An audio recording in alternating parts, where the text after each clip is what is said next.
Assalamualaikum warahmatullahi wabarakatuh. Perkenalkan, kami dari mahasiswa Sekolah Tinggi Ilmu Administrasi Amatai dengan prodi Ilmu Administrasi Publik kelompok 2 semester 4. Video ini kami buat untuk menyelesaikan salah satu tugas mata kuliah Sistem Informasi Manajemen dengan dosen pengampu Dr. Andes Haji Arpandi MAP.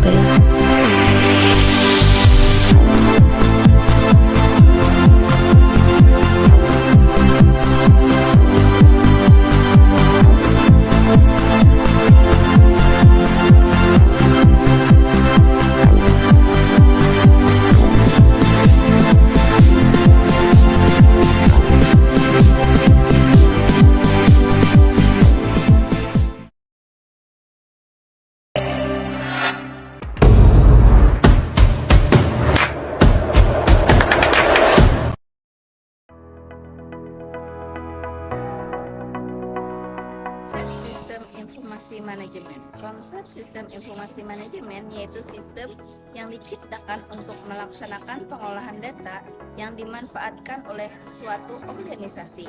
Pemanfaatan data dapat berarti penunjang pada tahap rutin, evaluasi terhadap presentasi organisasi, atau untuk pengambilan keputusan oleh organisasi. Sistem informasi manajemen adalah suatu bentuk sistem informasi melayani para manajer untuk cepat mendapatkan informasi. Pengertian dan karakteristik SIM menurut beberapa ahli.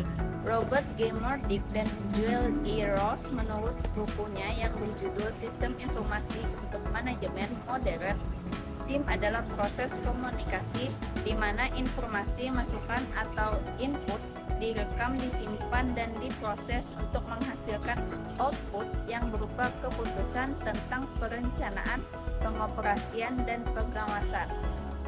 Job F. Kell dengan buku berjudul Computerized Management Information System, SIM adalah perpaduan sumber daya manusia dan sumber daya yang berbasis komputer yang menghasilkan kumpulan, penyimpanan, komunikasi, dan penggunaan data untuk tujuan operasi manajemen yang efisien serta perencanaan bisnis. Gordon B. Davis dalam buku yang berjudul Management Informasi System, The Network Foundation, Structure and Development, SIM adalah sistem manusia atau mesin yang terpadu guna menyajikan informasi untuk mendukung fungsi operasi, manajemen, dan pengambilan keputusan di dalam suatu organisasi. Dr. Andes Sutarjo Harjo dalam buku Manajemen Informasi Sistem, SIM adalah suatu metode untuk menghasilkan informasi yang tepat waktu bagi manajemen tentang lingkungan ruang organisasi dan kegiatan operasi di dalam organisasi dengan tujuan untuk menunjang proses pengambilan keputusan, perbaiki proses perencanaan dan pengawasan. Dr. Andes Kamarudin dalam buku Ensiklopedia Manajemen, SIM adalah suatu pendekatan yang terorganisir dan terencana untuk memberi eksekutif bentuk informasi yang tepat dan dapat memberikan kemudahan bagi proses manajemen. Karakteristik SIM. 1. SIM membentuk manajemen secara terstruktur pada tingkat operasional dan tingkat kontrol saja. 2. Desain untuk memberikan laporan operasi sehari-hari sehingga dapat membeli informasi untuk mengontrol operasi terhadap dengan lebih baik. 3. SIM sangat tergantung pada keberadaan data organisasi secara keseluruhan. 4. SIM biasanya tidak memiliki kemampuan untuk menganalisis masalah. 5. SIM berorientasi pada data-data di dalam organisasi dibanding data-data dari luar organisasi. 6. SIM berorientasi pada data-data yang sudah terjadi atau data-data yang sedang terjadi. 7. Biasanya tidak fleksibel karena bentuk laporan yang dihasilkan banyak sudah dipersiapkan sebelumnya. 8. Sebagian problematika yang telah disebutkan di atas yang membutuhkan pekerjaan yang sangat penting dan panjang sambil memperhitungkan perkembangan organisasi di masa mendatang. Perkembangan konsep sistem informasi manajemen. Pertengahan tahun 1960, sebagian besar perusahaan besar mengatasi kesulitan penerapan komputer. Hal itu merupakan tugas yang sangat sulit karena organisasi tersebut telah mengumpulkan volume data yang sangat banyak selama bertahun-tahun dan diperlukan banyak usaha untuk mendapatkan data dalam bentuk yang dapat diterima oleh komputer. Pengetahuan tentang komputer di perusahaan pada waktu itu terbatas pada sejumlah kecil. Spesialis informasi dan para spesialis itu tidak memiliki pengalaman nyata dalam mengarahkan melalui langkah dari siklus hidup sistem pencapaian berlangsung lambat dengan menggunakan metode trial and error. Berikutnya, perusahaan besar pada akhir abad ke-18 menciptakan kebutuhan sebuah sistem informasi yang lebih besar dan rumit daripada sistem yang dirancang untuk perusahaan yang agak kecil yang ada di sebelum masa itu. Pada mulanya, upaya mengendalikan manajerial berpusat pada akuntansi biaya dan penganggaran sederhana.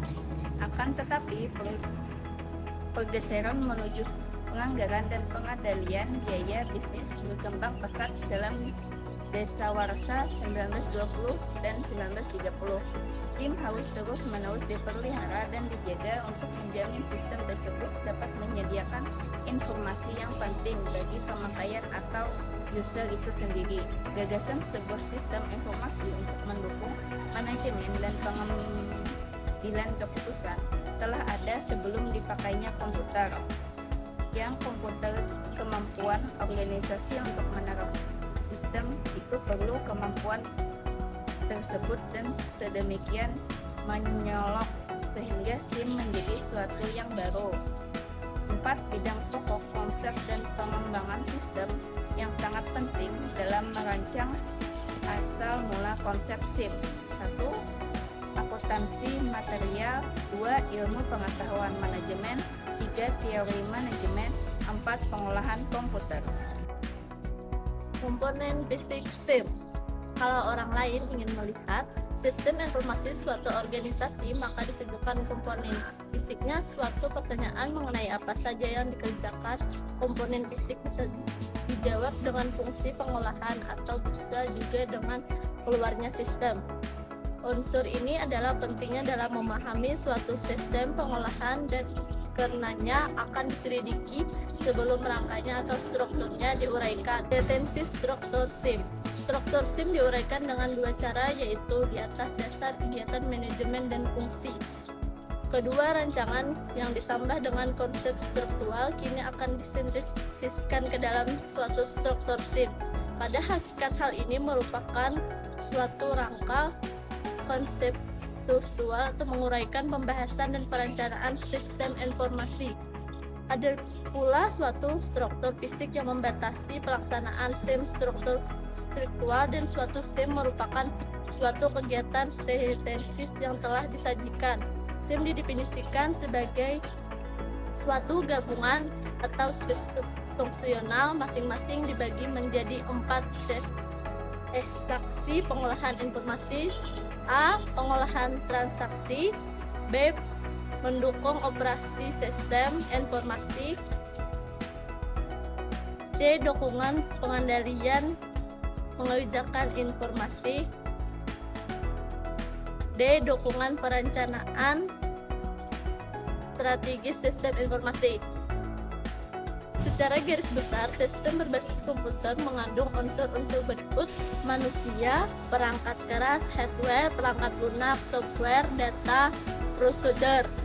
Sistem operasi komputer modern dapat memperbaharui atau menjernihkan atau mengupdate data dengan cara begitu kompleks, akan tetapi memiliki 2 macam peremajaan data.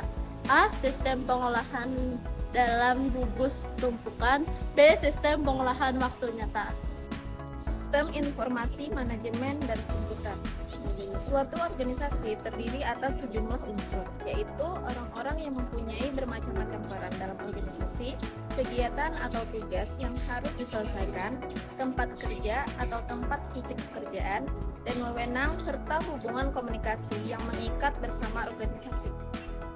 Berikut kita akan mempelajari bagaimana kebutuhan akan sistem informasi manajemen formal berkembang menjadi organisasi permulaan dan tumbuh menjadi sistem unsur yang saling berhubungan dengan yang lebih besar.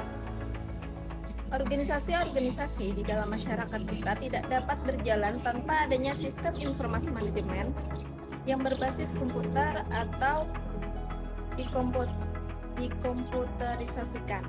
Komputer dirumuskan di dalam sistem informasi manajemen sebagai suatu perlengkapan elektronik yang mengolah data, mampu menerima masukan dan keluaran, memiliki kecepatan yang tinggi, ketelitian yang tinggi, dan mampu menyimpan instruksi-instruksi untuk memecahkan masalah. Kebanyakan komputer yang dipakai di dalam sistem informasi manajemen adalah komputer digital yang mengolah data dalam bentuk huruf atau angka yang berlainan dan menggunakan line printer untuk membuat laporan-laporan atau formulir-formulir yang bentuknya standar. Sedangkan komputer analog digunakan untuk mengolah data yang sifatnya terus-menerus seperti suhu, tekanan udara, dan informasi mengenai pemesinan serta produksi lainnya. Manfaat penggunaan komputer di dalam sistem informasi manajemen. Penggunaan komputer dalam sistem informasi manajemen sangat banyak membantu para manajer dalam proses pengambilan keputusan. Penggunaan komputer dalam sistem informasi manajemen baru dapat dikatakan efektif dan efisien jika yang pertama, volume data yang diolah dalam jumlah yang besar. Yang kedua, pengolahan data memerlukan perhitungan yang rumit. Yang ketiga, pengolahan data atau pekerjaan yang berulang-ulang. Yang keempat, memerlukan proses pengolahan yang cepat. Yang kelima, memerlukan file yang baik sehingga mudah menemukan kembali data-data yang diperlukan. Keenam, memerlukan tingkat ketelitian yang tinggi.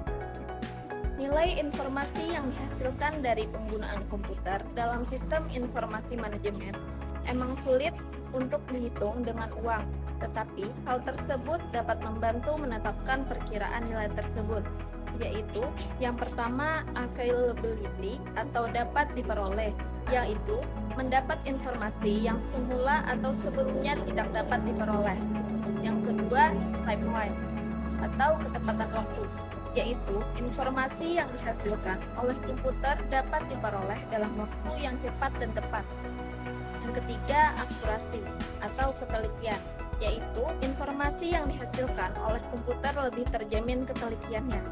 Yang keempat, completeness atau kelengkapan, yaitu informasi yang dihasilkan oleh komputer lebih lengkap dan jelas. Kelima, presentation atau penyajian, yaitu informasi yang dihasilkan dari proses komputer dapat disajikan menurut selera pemakai informasi tersebut. Komputer diciptakan tidak lain untuk sebagai alat bantu manusia. Komputer diciptakan untuk membantu manusia dalam hal pemecahan masalah atau permasalahan yang rumit dan banyak jenisnya. Sistem informasi manajemen adalah sistem manusia-mesin. Oleh karena itu, manusia adalah elemen terpenting dalam sistem pengolahan informasi. Kapasitas manusia dalam menerima masukan dan menghasilkan keluaran adalah terbatas. Bila sistem pengolah manusia dibebani melampaui batas, maka tingkat tanggapannya akan berkurang. Oleh dari itu, sebagian masukan dihambat dan dicegah agar tidak masuk. Pengolahan melalui filter atau saringan. Penyaringan ini merupakan akibat kerangka acuan individu, prosedur keputusan normal, dan keputusan dalam keadaan tertekan. Metode pengolahan data. Pengolahan data adalah suatu proses menerima data sebagai masukan, memproses, menggunakan program tertentu, dan mengeluarkan hasil proses data tersebut dalam bentuk informasi atau output. Dengan demikian, pemrosesan data terdiri dari 3 langkah dasar, yaitu input, processing, dan output. 3 langkah ini biasanya disebut siklus pengolahan data. Adapun mengenai metode pengolahan data yang akan dibahas dalam bab ini sebagai berikut. Metode batch processing. Metode ini merupakan metode pengolahan data yang banyak digunakan dan umum beberapa tahun yang lalu. Metode ini disebut juga pengolahan periodik. Periode waktu antara suatu pengolahan data dengan pengolahan berikutnya. Pada batch processing tersebut, siklus pengolahan lamanya periode siklus pengolahan tergantung dari beberapa faktor, yaitu volume transaksi, jumlah bits yang diinginkan, dan kapasitas pengolahan yang tersedia. Metode online processing. Metode ini disebut juga transaction processing. Metode pengolahan ini mempunyai karakteristik tertentu, yaitu transaksi yang terjadi secara segera dan langsung digunakan untuk memutakhirkan file induk. Metode pengolahan data, baik batch processing maupun online processing, memiliki keunggulan sebagai berikut. 1. Keunggulan metode pengolahan data, batch processing. Lebih efisien, data transaksi lebih mudah dikoreksi bila terjadi kesalahan sebelum dilakukan processing. Memutakhirkan file induk, program lebih mudah dibuat. Yang kedua, keunggulan metode pengolahan data online processing. File induk selalu dalam keadaan mutakhir sehingga informasi tersedia setiap saat. Urut-urutan pemrosesan yang rumit tidak diperlukan karena dapat terdiri dari sebuah proses saja. Online processing umumnya menggunakan media penyimpanan magnetic disk sehingga data dapat dengan cepat dan mudah disampaikan. Sistem informasi berbasis komputer. Usaha awal untuk menerapkan komputer dalam area bisnis terfokus pada data. Selanjutnya, penekanan pada informasi dan pendukung keputusan. Sekarang komunikasi dan konsultasi mendapat perhatian yang paling besar. Praktek ini diteruskan dengan komputer generasi pertama yang terbatas untuk aplikasi akuntansi. Namanya yang diberikan untuk aplikasi akuntansi berbasis komputer adalah pengolahan data elektronik atau EDP. Istilah EDP tidak populer dan telah disingkat menjadi processing atau DP. Kita menggunakan istilah sistem informasi akuntansi atau SIA adalah untuk menggambarkan sistem yang memproses aplikasi pengolahan data perusahaan. SIA menghasilkan beberapa informasi sebagai produk sampingan dari proses akuntansi. Saat ini sedang berlangsung gerakan menerapkan kecerdasan buatan atau artificial intelligence atau AI bagi masalah-masalah bisnis. Ide dalam AI adalah bahwa komputer dapat diprogram untuk melaksanakan sebagian penalaran logis yang sama seperti manusia. Bagian khusus AI, yaitu sistem pakar yang mendapat perhatian paling banyak. Sistem pakar adalah suatu sistem yang berfungsi sebagai seseorang spesialis dalam suatu area. Diharapkan sistem pakar akan menjadi karakteristik menggunakan komputer pada dekade 90-an, seiring usaha perusahaan untuk terus merintis aplikasi inovatif ini. Manajer membuat keputusan untuk memecahkan masalah dan informasi digunakan dalam membuat keputusan. Informasi disajikan dalam bentuk lisan maupun tulisan oleh suatu pengolah informasi. Selain itu, ada suatu kecenderungan yang berpengaruh besar pada penggunaan komputer. Sebagian besar perusahaan telah menjadi sepenuhnya tergantung pada sistem pengolahan data yang berbasis komputer. Tidak dapat menangani transaksi satu hari pun tanpanya. Sebagian perusahaan juga telah mencapai sistem-sistem yang menyediakan informasi, pemecahan masalah, mempercepat arus komunikasi, dan menyediakan keahlian yang sangat beragam. Sistem informasi manajemen publik. Sistem informasi manajemen merupakan salah satu konsep yang paling penting dalam ilmu administrasi negara. Organisasi publik sebagai fokus dalam ilmu administrasi negara selalu mengaitkan segala sumber daya dalam mencapai tujuannya. 1. Salah satu sumber daya yang cukup penting adalah informasi. Adapun komponen-komponen sistem informasi manajemen publik adalah A. Sistem informal meliputi sistem diskursus dan interaksi antara individu dengan kelompok kerja organisasi. B. Sistem formal meliputi sistem aturan, batas organisasi, dan batasan wewenang. Sistem komputer formal meliputi aktivitas organisasi melalui formalitas dan pemrograman. D. Sistem komputer informal. Sistem eksternal, formal dan informal. Tidak ada organisasi yang hidup dan isolasi. Keterkaitan antara organisasi dengan lingkungan eksternal harus terjadi. Kerangka sistem pada organisasi publik. Secara teoritis, teori organisasi telah berkembang tidak hanya pada segi organisasi formal dan juga sering dihubungkan dengan birokrasi. Teori organisasi telah berkembang mencakup beberapa variabel, seperti sistem nilai dan sudut pandang organisasi dari sisi dialectical point of view. Dari segi empiris, organisasi publik menampilkan dirinya dalam berbagai kompleksitas yang berbeda dengan situasi pada era 1980-an yang banyak didominasi pada sektor formal pemerintahan. Karakteristik organisasi publik dan swasta. Karakteristik organisasi publik dan swasta bervariasi. Masing-masing penulis memiliki maksud sendiri dalam merumuskan tulisannya. Terdapat dua variabel yang digunakan sebagai bahan pertimbangan untuk membedakan organisasi publik dan organisasi swasta, yaitu variasi struktur dan proses.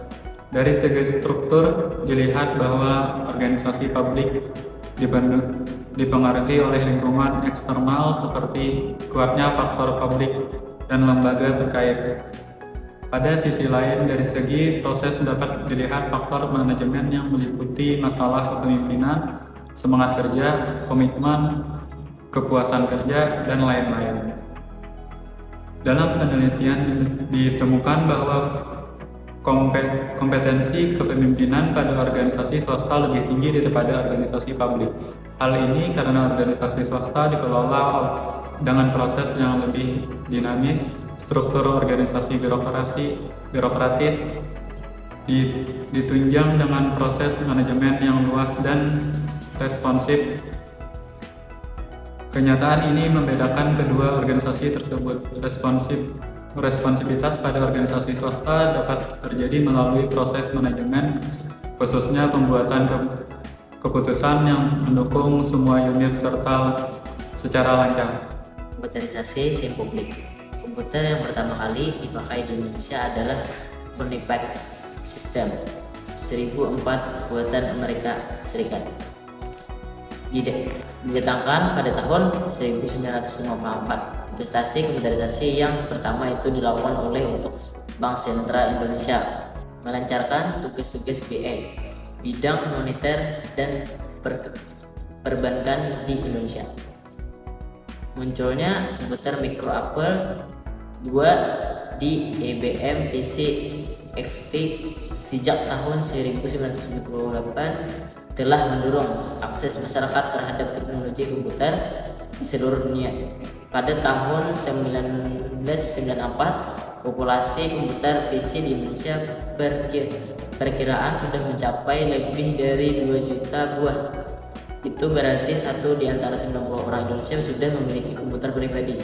Pengembangan selanjutnya terlihat bahwa pasang surut bisnis komputer di dalam negeri dan persaingan keras dengan para pemasok komputer dari luar negeri mempengaruhi aktivitas sosial industri komputer serta investasi yang ditanamkan dalam industri yang berteknologi cukup tinggi. Ada 4 unsur yang mendorong atau mempengaruhi pengembangan organisasi, yaitu yang pertama manusia atau perilaku organisasi. Banyak hal juga ditentukan oleh perilaku kelompok atau perilaku individu.